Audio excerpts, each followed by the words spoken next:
మాతృదేవోభవ. అస్థిర జీవనం మునకు ఆత్మమయం బగు క్షీరవార్ధికిన్ సుస్థిర బంధమేర్పరచు శుద్ధ మనంబును సంగినట్టి నీ అస్థికలిందుగల్పవలెనమ్మరో.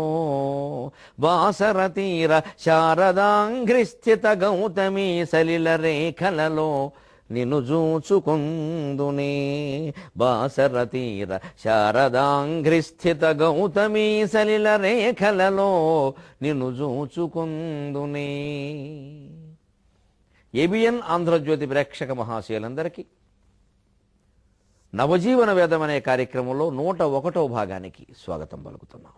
ఏ చైవ సాత్వికా భావా రాజసాస్తామసాశ్చయే మత్త ఏవేతి తాన్ విద్ధి నత్వహం తేషు తేమయీ. ఇది ఈ ప్రపంచమంతా, ఇందులో ఉండే సమస్త పదార్థాలు, అందరి మనస్సుల్లో కలిగే సమస్త భావాలు కూడా భగవత్ స్వరూపమే అని నిరూపించే శ్లోకం. ఇది ఒక్కటి జాగ్రత్తగా అర్థం చేసుకుంటే మనం పాపాత్ములం అనే ఆలోచన పోతుంది అసలు. ఇక ఇప్పుడు నదులకు వెళ్ళినా తీర్థాలకు వెళ్ళినా పాపం పోవడం కోసం వెళ్ళాం. ఆ నది యందు మన గౌరవభావం ఉంది, వెళతాం అంతే.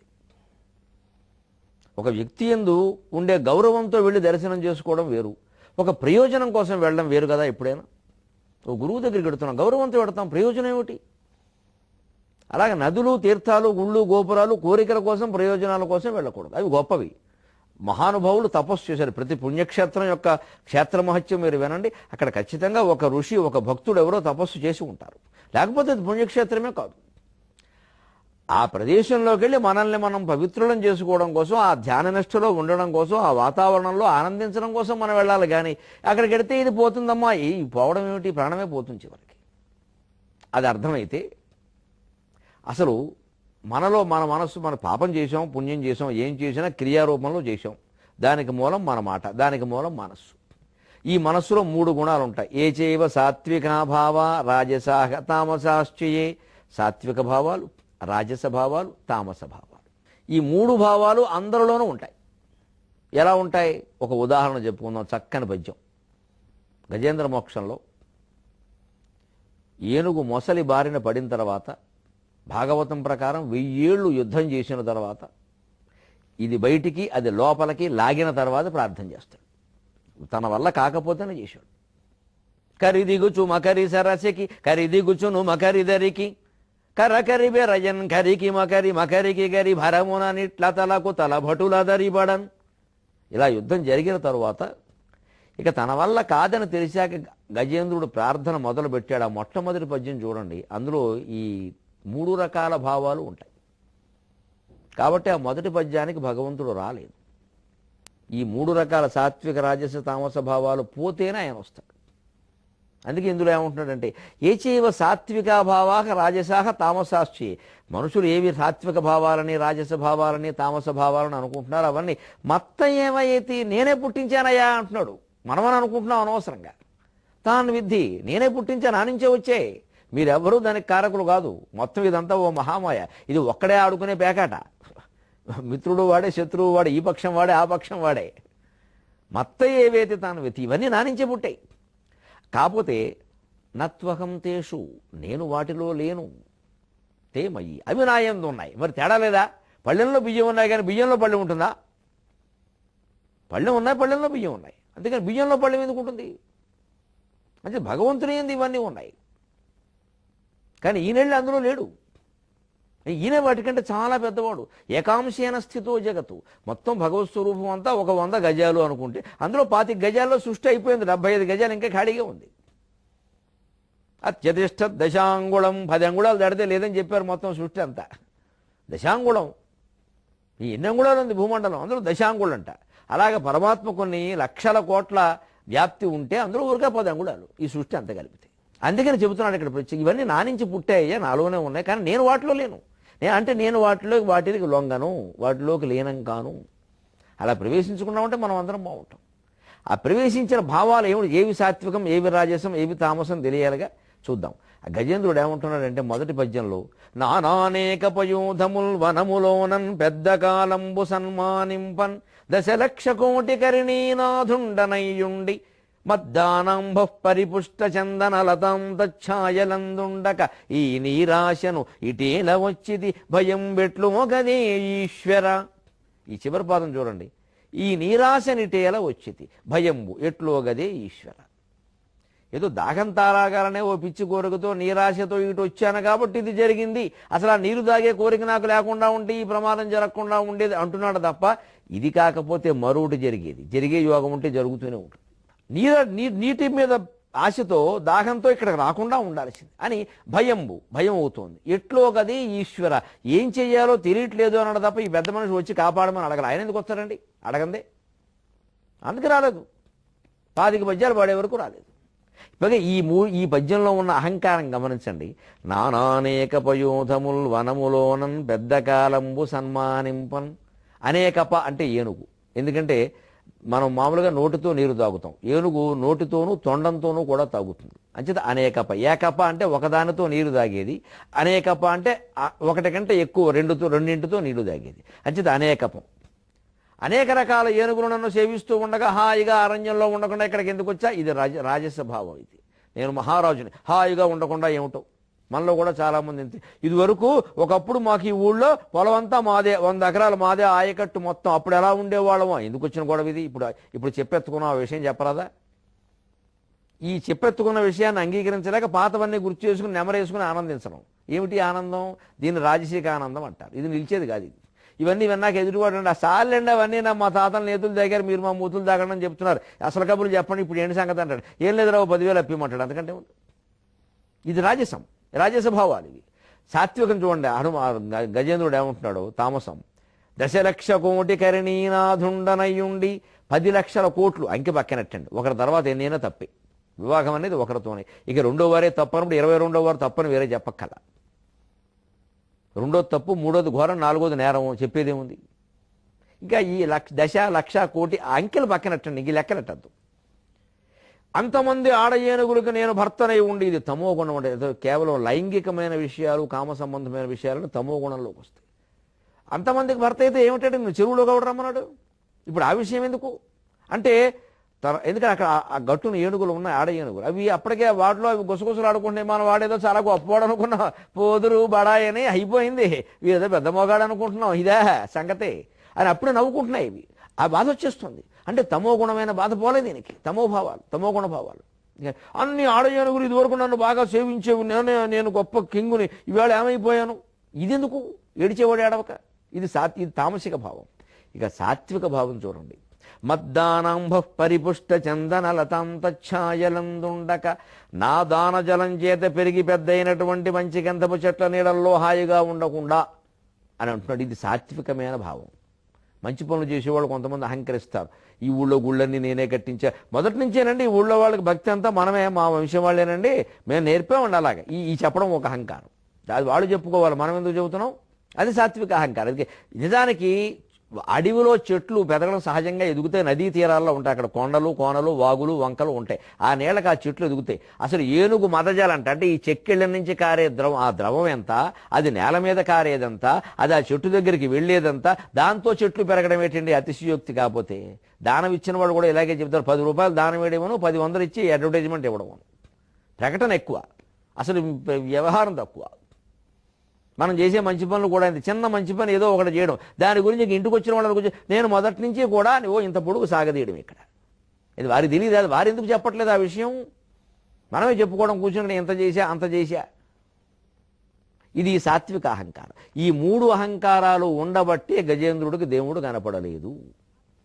ఎప్పుడు కనపడ్డాడు? లావొక్కింతయు లేదు, ధైర్యము విలోలంబయ్యే, ప్రాణంబులుంఠావుల్ దప్పెను, మూర్ఛ వచ్చే తనువుండస్యన్, శ్రమం వయ్యడిన్, నీవే తప్పని తప్పరం బెరుగ, మన్నింపన్ గదే దీను నిన్ రావే ఈశ్వర, కవవే వరద, సంరక్షించు భద్రాత్మక. ఇక్కడ పూర్తిగా సాత్విక అహంకారం, రాజస అహంకారం, తామస అహంకారం 3 పోయాక మాత్రమే కనబడ్డాడు. అంచేత మనలో కూడా తమోగుణ భావాలు ఎక్కువగా ఉన్నాయా? లైంగిక కార్యాల గురించి ఆలోచించడం, ఎంతసేపు కామ సంబంధాలు, వాంఛలు, ఇవే ఎంతసేపు గొడవ. గర్ల్ ఫ్రెండ్ ఉందా లేదా, వాడుకుంది నాకెందుకు లేదు, ఇదే గొడవ. ఏమిటి ఉంటే పెళ్ళి అయితే వచ్చేది గర్ల్ ఫ్రెండ్ కాదా? అక్కడేమో ఆవిడ మీద విసుగు, విరాము, ఓ గొడవ, ముందేమో యావా, తర్వాత అది సావా. ఇదే కామభావాలు. అలాగే రజోగుణ భావాలు, సాత్విక భావాలు, ఇవి ఏవి ఉండకుండా ఉంటేనే బాగుంటుంది. ఎందుకంటే భగవంతుడు నేను వాటిలో లేను, నాలో అవి ఉన్నాయి కానీ అన్నాడు. ఏ చైవ సాత్వికా భావా రాజసాస్తామశాశ్చయే మత్త ఏవేతి తాన్ విద్ధి నత్వహం తేషు తేమయి. ముందు ఆ భావాలన్నీ చెప్పి అవన్నీ నాలోంచే పుట్టాయే అని చెప్పి తప్పించుకునే ఉపాయం ఉండదంటూ చెబుతున్నాడు. గజేంద్రుడు తప్పించుకోలేకపోయాడు. కానీ ప్రార్థన చేస్తూ చేస్తూ ఉండగా అతనిలో ఆ రాజస తామస సాత్విక అహంకారాలు నశించే. ప్రార్థన ప్రయోజనమే అది. అందుకోసం ప్రార్థన చేయాలి. మన హిందూ సంస్కృతిలో పూజ సంస్కృతి ఎక్కువ, ప్రార్థన సంస్కృతి తక్కువ. ఇది ఎక్కువగా వ్యాప్తి చెందకపోవడానికి, అందరినీ ఆకట్టుకోలేకపోవడానికి ఇది ఒక ప్రధాన కారణం. ఈ పూజలు, పురస్కారాలు, కుంకాలు, నోములు, వ్రతాలు తగ్గించి ప్రార్థన సంస్కృతి పెంచాలి. ప్రార్థనలో హృదయం కరిగినట్టుగా పూజలో కరగదు. మీరు గమనించి చూసుకోండి. పూజ యాంత్రికం అయిపోతుంది, తాంత్రికం అయిపోతుంది. ప్రార్థన ఒక్కటే మాంత్రికం. అసలు భగవంతుడు చిత్తశుద్ధిగా ప్రార్థన చేయగలిగితే ఆకులు పువ్వులు దేనికి? మనం ఈ కర్మకాండ ఏదో చిత్తశుద్ధి కోసం అని చెప్పి కాస్త దానికోసం 4 ఆకులు తెస్తారు కదా, 4 పువ్వులు తెస్తారు, శ్రమ పడతారు, ఆ పనిలో ఉంటారు. ఆ పనిలో ఉన్నప్పుడు వేరే మాటలు మాట్లాడకూడదు కాబట్టి భగవన్నామస్మరణ చేసుకుంటారు. ఈ ఉద్దేశంతో వాళ్ళు పెడితే ఇవన్నీ వదిలేసి మనం పువ్వులు ఎట్టగానే అయిపోయింది అనుకుంటున్నాం అంతే. పైగా ఏ పువ్వు పెట్టాలనే విషయం గురించి పుస్తకాలు రాస్తున్నాం, ధర్మ సందేహాలు అడుగుతున్నాం. దీని నుంచి బయటపడితే ప్రార్థన ప్రాధాన్యం తెలుస్తుంది. గజేంద్రుడికి ప్రార్థన కారణంగా కనపడ్డాడు తప్ప పూజలు పురస్కారాల కారణంగా కాదు. ఇక్కడ ఏమిటి తప్పించుకున్న నత్వకం తేషు తేమయి, నేను వాటిలో లేను కానీ అవి నా యందు ఉన్నాయి. అంచేత సత్వగుణ రజోగుణ తమోగుణ భావాలు ఒక్కసారిగా ఏం పోవు, ఉంటాయి. అవి మనలో ఉండొచ్చు, మనం వాటిలో ప్రవేశించకూడదు. పడవ నీటిలో ప్రయాణం చేస్తోంది, నీటిలో పడవ ఉండొచ్చు కానీ పడవలోకి నీరు వచ్చేస్తే అలాగా మునిగిపోదా?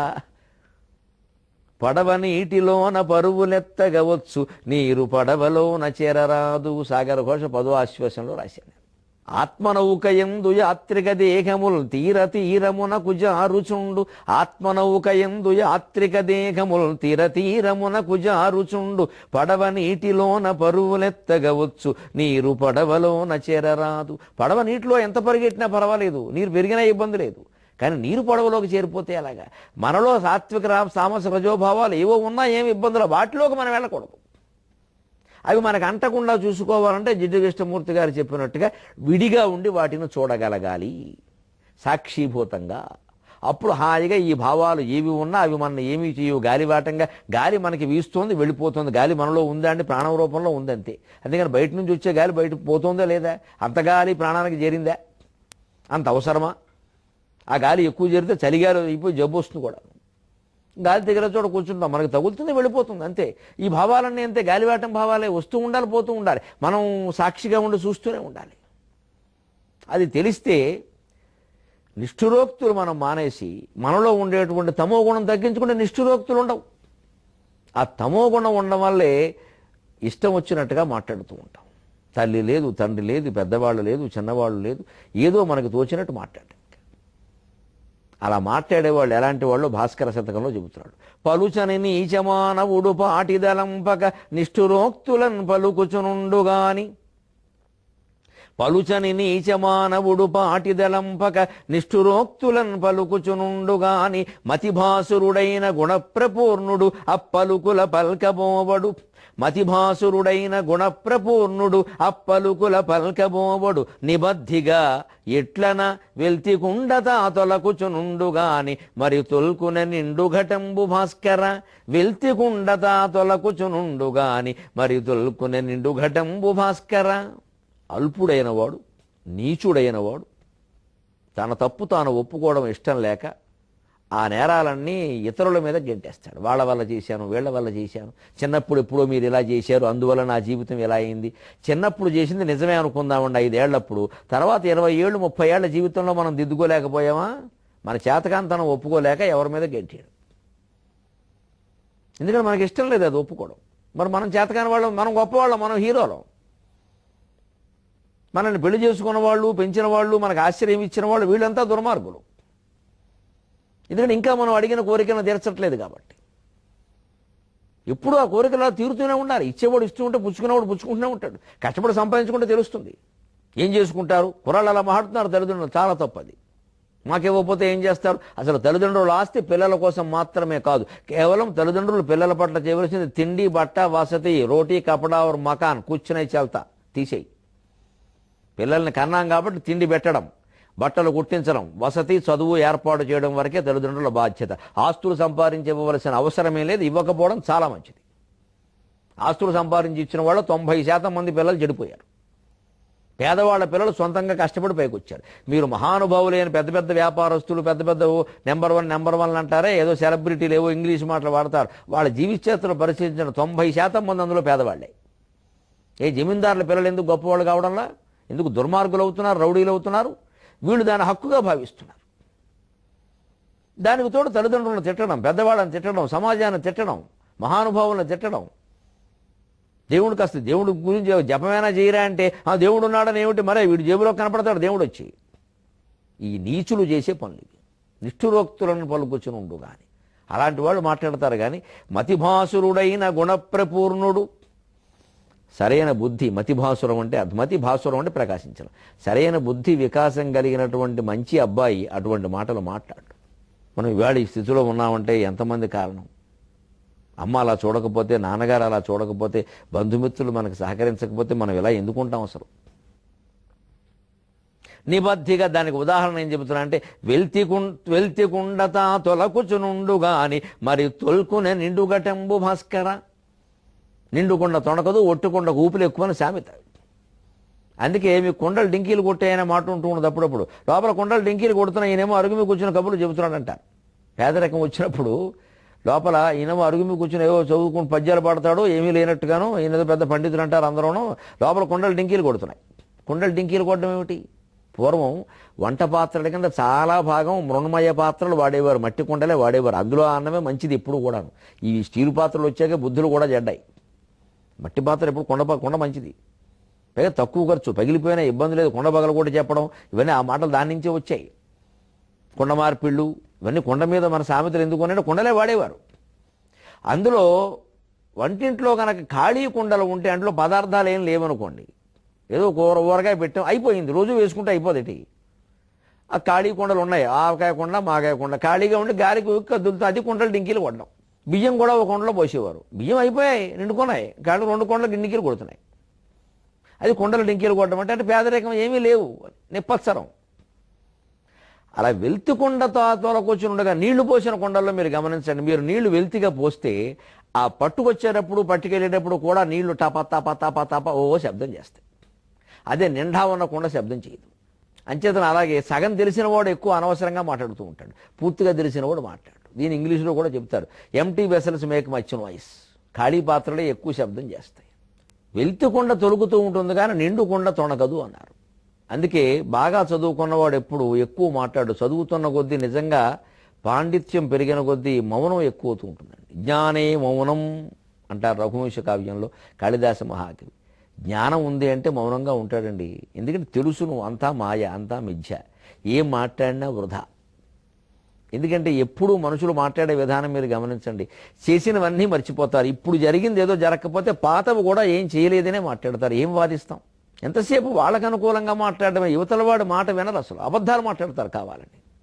ఎందుకంటే ఒక ద్వేషమో ఒక కోపమో బయలుదేరాక అన్నీ అలాగే ఉంటాయి. ఇంకా అందుకని వాళ్ళతో వాదించడం ఎందుకు? మూర్ఖుడు అయిపోయింది, వదిలేయడమే.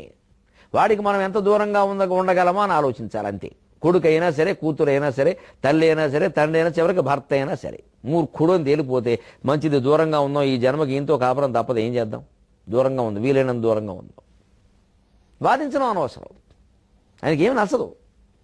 శుభ్రంగా తప్పదాకా ఇంటికి వస్తారు. ఎందుకు తాగావంటే నువ్వు పెట్టే బాధలు పడలేక. అబ్బా, అంత బాధలు పెట్టేసిందే వెళ్ళాం, ఇదది వంకర మాట, మూర్ఖత్వం. ఆవిడ బాధ పెడితే తాగుతారండి? ఏదైనా అనన్యాశ్చింతయంతో మాం, భగవన్నామస్మరణే ముఖ్యం. భగవంతుడు అన్నిటికీ దారి చూపిస్తాడు, ఆ ఇల్లాలని కాపాడు తీరుతాడు. అంచేతనే ఒక సామెత ఏం చెబుతారంటే, అన్నీ ఉన్న విస్తరాకు అణిగిమణిగి ఉంటుంది, ఏమీ లేని ఎంగిలాకు ఎగిరెగిరి పడుతుంది. ఇవి ఈ బల్లల మీద భోజనాలు వచ్చాక కూడా అందరికీ తెలుసు, నేల మీద భోజనాలు ఎలాగో. నేల మీద భోజనాలు ఉన్నప్పుడు ఫ్యాన్ లేవు. పూర్వకాలం అరుగు కింద కూర్చొని భోజనం చేసేవారు, ఆకులు వేసుకుని, కంచాల్లో చేసేవారు కాదు. ఆయన వాళ్ళ కాకుల్లో ఆయన వాళ్ళ కంచాలు అని వచ్చింది. అందుకని ముందు ఇంట్లో కంచాలు పెట్టుకుంటాం అందరికి. మరి బయట వాళ్ళు 100 మందిని భోజనాన్ని పిలిచినప్పుడు కంచాలు ఎక్కడి నుంచి వస్తాయి? అందరికీ ఎంగిలి కంచాలు పెట్టకూడదు. అందుకని ఆకులు వేస్తారు. అందుకని బయట వాళ్ళకి ఆకుల్లో పెట్టాలి, మన వాళ్ళకి కంచాల్లో పెట్టాలి. కొంతమంది ఏమిటంటే బయట వాళ్ళకే కంచాలు పెట్టి మన వాళ్ళకి ఆకుల్లో పెడతారు. అప్పుడు వచ్చింది అయిన వాళ్ళకి ఆకుల్లో, కాని వాళ్ళకి కంచాలు. అంటే కాస్త ఎంతైనా బంధువులు దగ్గర వాళ్ళు ఉంటారండి, వాళ్ళని మనం చూసుకునే విధా. వాళ్ళ ఇంటో పెళ్ళి అయితే మనం పెడతాం. ఒక కూతురు ఉంది, కొడుకు, అదే అన్నగారు కూతురు కొడుకు పెడతాం. తప్పదు, మన అన్నగారు కూతురు అంటే మన కూతురేగా. కానీ ఇంకా కూతురు తోడలుడు, కూతురు ఆడపడుచు, కూతురు బావమరిది వీళ్ళందరూ మనకి ముఖ్యం కాదు. ఈ తీగ పెంచుకుంటూ పోతే అర్థం లేదు. ఈ బీరకాయ తీగకి ఇది బీరకాయ పీచిది. ఇక ఓసారి మళ్ళీ రెండోసారి రాలేదంటారు. అంటే బంధం పెంచుకోవడం ఎంత ముఖ్యం. అవసరమైన చోట, అవసరం లేని చోట తెంచుకోవడం కూడా. అది వారి మీద కోపం కాదు, ద్వేషం కాదు, ఒక పరిమితి అంతే. ఏ బంధానికైనా ఓ పరిమితి. ప్రతి వ్యక్తి, నేను చేసి చెబుతున్న మొహమాటలు, తన తోబుట్టిన వాళ్ళ పుట్టినరోజులు తాను గుర్తుపెట్టుకోవాలి. మన తోబుట్టువులు అక్కయ్యలు, అన్నయ్యలు, తల్లి తండ్రి సరే, మన అక్కయ్యలు, అన్నయ్యలు గుర్తుపెట్టుకుని ఖచ్చితంగా ఆ పుట్టినరోజు నాడు మీరు దూరంగా ఉన్న మీ అమ్మగారికి ఫోన్ చేయండి. ఆవిడ ఎంత ఆనందిస్తుందో. బిడ్డ గుర్తుపెట్టుకు ఫోన్ చేస్తాడమ్మా అమెరికా నుంచి కూడా. తండ్రికి చేయండి. పుట్టినరోజు మన దగ్గర ఉంటే జరపాలి, దూరంగా ఉంటే కనీసం ఫోన్ చేసి శుభాకాంక్షలు చెప్పి, ఎవరింటో ఉంటుందో వాళ్ళని, అమ్మకి ఏమైనా చీరది కొన్నావరా ఒకసారి సంతోషం తెలుస్తుంది దానికి. తోబుట్టువులను కూడా అక్కయ్య, అన్నయ్య, తమ్ముడు, చెల్లెలు, వాళ్ళ పుట్టినరోజులు మనమే డైరీలో రాసుకుని గుర్తు పెట్టుకుని మనం ఫోన్ చేయాలి. నేను చేసి చెబుతున్నాను. మా అక్కయ్యలవి, అన్నయ్యలవి నేను రాసుకుని ఆ రోజు నేనే ఫోన్, ఇంత బిజీగా ఉన్నా సరే నేను చేస్తాను. అన్నయ్య నీ పుట్టినరోజు శుభాకాంక్షలు రా, నువ్వు ఉండబట్టి మేము ఇలా ఉన్నాం. సంతోషిస్తాడు అన్నగారు. ఇది దాంట్లో మనకు పోయేదేముంది? కనీసం మన తోబుట్టు వరకు బాధ్యత. ఇంకా వాళ్ళ పిల్లలు, ఆ పిల్లల భర్తలు, ఇది పెద్ద తీగది బీరకాయ. ఇది కష్టం గుర్తు. ఇంక డైరీల నిండా పుట్టినరోజులో ఉంటాయి. అది కష్టం. అది అందుకని కొంత మేరకు ఆ బంధుమిత్రుల పట్ల ఒక ఆప్యాయత పద్ధతి అవసరం. ఆ తర్వాత అనవసరం. అలాగా అయిన వాళ్ళు, కాని వాళ్ళంటే అర్థం. అది కాని వాళ్ళంటే ఏదో శత్రువులను కాదు, కొంచెం దూరమైన వాళ్ళు కూడా కొంచెం అలాగనే ఉంటాం. మరి మనకి వీలైతే పెడతాం, లేత లేదు. ఖచ్చితంగా వెళ్ళాలని ఉండదు. అదే సొంత కూతురు మనవడు వెళ్లకుండా ఎలా ఉంటాం? పని మానుకుని వెళ్తాం. మన అమ్మాయి, మన కన్న పిల్ల కళ్ళనీళ్ళు పెట్టుకుంటుంది తండ్రి రాకపోతే. అంచితే అయిన వాళ్ళు, కాని వాళ్ళు తేడా అలా అట్టి పెడితే అన్నీ ఉన్న విస్తరాకులో తినే రోజుల్లో పూర్వం ఫ్యానులు లేవు కాబట్టి ఎగిరిపోవడం అని ఉండదు. ఇప్పుడు చూడండి, బల్లలు వచ్చాక బాగా అర్థమవుతుంది. ఇది బల్లల మీద ఇప్పుడు ఆకులు వేసి పెడుతున్నారు మనకి. దానికి ఏదో వెండి ఆకులని చెప్తున్నారండి, వెండి పళ్ళారని చెప్తున్నారు. సరే ఏదైనా కానీ వేస్తున్నారు. ఇప్పుడు ఫ్యాన్లు వచ్చాయి. ఇప్పుడు అసలు ఫ్యాన్ లేకుండా మనం భోజనం చేయంగా. వచ్చిన ఇబ్బంది ఏమిటంటే, ఈ ఆకు పెట్టాక ఈ వేలెట్టి పట్టుకోకపోతే ఆకు ఎగిరిపోతుంది. ఖాళీగా ఉంది కాబట్టి ఎగిరిపోతుంది. తర్వాత కూడా ఒక ఇబ్బంది ఉంది. ఏవో పదార్థాలు పెట్టాక ఇబ్బంది లేదు, అన్నీ నెమ్మదిగా తీసి ఖాళీ చేస్తున్నాం. సరే కొంతమంది తింటారు, మహానుభావులు ఏం తిన్నారో తెలియదు, అన్నీ అందులోనే ఉంటాయి. అన్నీ ఎంగిల్ చేసేదో కోడి కెళికెలం చేసినట్టుగా ఉంటుంది అక్కడ మొత్తం పంటకాళ్ళంలాగా. అలా తినకూడదు. ఎప్పుడు 10 మందులు తినేటప్పుడు చాలా అవసరమైతే 2 ఐటమ్స్ మానేసైనా సరే శుభ్రంగా తినాలి, అంతేగాని వదిలేయకూడదు. 10 మందులు తినేటప్పుడు మర్యాద ఉంటుంది. అప్పుడు అన్నీ అయిపోయాక మీరు చూస్తే పదార్థాలు ఇంచుమించు ఖాళీ అయ్యాక ఏ ఆవకాయ పెచ్చులు అంటే మిగులుతుంది, మిరపకాయ మొక్కలు. అప్పుడు మళ్ళీ ఈ ఫ్యాన్లు ఆన్ చేసి ఉంటాయి కదా, ఆకులు ఎగిరిపోతూ ఉంటాయి. అదే అన్నీ ఉన్న విస్తరాకు అణిగిమణిగి ఉంటుంది, ఏమీ లేని ఎంగిలాకు ఎగిరెగిరి పడుతుంది. అలాగే లోకంలో అన్నీ తెలిసిన వాడు మౌనంగా ఉంటాడు, తక్కువ మాట్లాడతాడు, సరైన చర్య తీసుకుంటాడు, ఊరికే వాగడు. చర్చ ఉండదు. ఏమీ లేనివాడు ఊరికి వాగడం వల్ల బయటపడదాం, 10 మంది బెదురుతారు కదా అని చెప్పి ఊరికే ఏదో గట్టిగా అరుస్తూ ఉంటాడు. ఏమిటి ఉపయోగం? ఓసారి వింటారు, రెండోసారి కూడా కొంచెం సహిస్తారు, మూడోసారి అంత గట్టిగానే వరిచి మడబెట్టి గెంటేస్తారు. అయిపోయిందిగా. సర్వమంగళ నామా సీత. ఇక రోడ్డు మీద ఉండడం వెళ్ళి ఏమిటంటే గొప్ప. ఎంతకాలం వరుస్తే ఎవరు పడతారు? ఇది గ్రహించుకోవాలి ఎక్కడికక్కడ. 4 పుస్తకాలు చదవడం ద్వారా కనీసం దినపత్రిక, ఆంధ్రజ్యోతి పత్రిక ఈవేళ 3 రూపాయలు 5 రూపాయల్లో ప్రపంచం, పంచభూతాత్మకమైన ప్రపంచం మొత్తం చూపిస్తుంది. నేను చూసి చదవచ్చు కదండి. పైగా వార్తలు పక్కనట్టండి, సోమవారం మొత్తం సాహిత్యం వస్తుంది. నవ్య దాంట్లో ఎంతోమంది పెద్దవాళ్ళ జీవితాలు వస్తున్నాయి.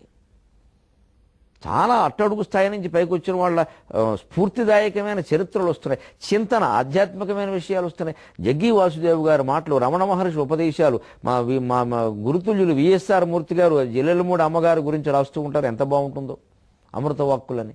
అటువంటి వ్యాసాలు ఎన్ని వస్తున్నాయండి.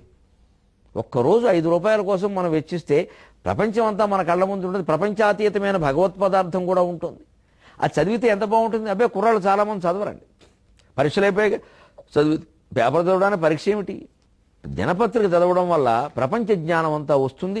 మన జీవితాన్ని ఎలా తీర్చిదిద్దుకోవచ్చో అర్థమవుతుంది. ఆ ప్రయత్నం చేయాలి అందరూ కూడా. అప్పుడు నాలుగు విషయాలు తెలుస్తున్న కొద్దీ మనకి ఎంత అజ్ఞానంలో కూడా బయటపడుతుంది. ఓ ఏమిటో ఇంత చిన్న విషయం ఇంత కాలం తెలియదా అని ఇంకా తెలియనివి ఉన్నాయి. అప్పుడు ఖచ్చితంగా ఏదో తెలుసునన్నట్టుగా మాట్లాడడం మానేస్తాం. దానికే భవంతి నమ్రాస్తరవ ఫలోద్గమై నవాంబుభిర్దూర విలంబినోఘనాక అంటారు. చెట్లు బాగా పళ్ళు పెరిగిన కొద్దీ, పళ్ళు కాయలు పెరిగిన కొద్దీ బాగా వంగుతాయి. వర్షకాలంలో మేఘాలు, నీళ్లు కురిసేటువంటి మేఘాలు, ఆ నీళ్లు బరువు పెరిగిన కొద్దీ వంగుతాయి. అనుద్ధత సత్పురుష సమృద్ధిభి. అలాగే సత్పురుషులైన వాళ్ళు ఎవరూ కూడా ఎంత సమృద్ధి ఉన్నా గర్వించరు. స్వభావయేవైష పరోపకారిణాం. ఇది పరోపకారులైన వాళ్ళకి ఇదే స్వభావం అన్నాడు. అలాగ మనం కూడా అన్నీ ఉన్న విస్తరాకులాగా అణిగిమణిగి ఉండాలి. ముందు అన్నీ ఉండేట చేసుకోవాలి. అణిగిమణిగి ఊరికే ఉండడం కాదు. విభూషణం మౌనం అపండితానామని కూడా చెప్పారు. మౌనంగా ఉండడమే గొప్ప విషయం కాదు. ఏమీ రానివాడు మౌనంగా ఉండకేమో ఏం చేస్తాడు, మాట్లాడితే నోరు కంపు బయటపడుతోంది పాండిత్యం. అందుకని అలాగా అందుకని మౌనంగా ఉండడం కాదు. ఏమీ రాక మౌనంగా, అన్నీ వచ్చి మౌనంగా ఉండాలి, అన్నీ తెలిసి మౌనంగా ఉండాలి. ఎందుకంటే చాలా విషయాల్లో, ముఖ్యంగా సంసారికమైన కొన్ని సమస్యల్లో మనం మాట్లాడడం కంటే మాట్లాడకపోతేనే ఎక్కువ పరిష్కారం అవుతుంది. మాట్లాడకపోతే ఎవడు మాటలను వాడు వెనకాలకి విమర్శించుకుంటాడు. ఎదురు మాట్లాడడం మొదలుపెడితే ఇంకాస్త వాడు రెచ్చిపోతాడు, మనం రెచ్చిపోతాం, 2 సామాన్లు మిగిలిపోతే కొనుక్కోవలసింది మనమే. ఇది పాటిస్తే జీవితంలో చాలా ప్రశాంతంగా ఉంటాం. ఆ ప్రశాంతమైన నవజీవనాన్ని మనం వేదంలా గడుపుదాం హాయిగా. మళ్ళీ 23:30 గంటల్లో కలుద్దాం. అంతవరకు తెలుగులో మాట్లాడతాం.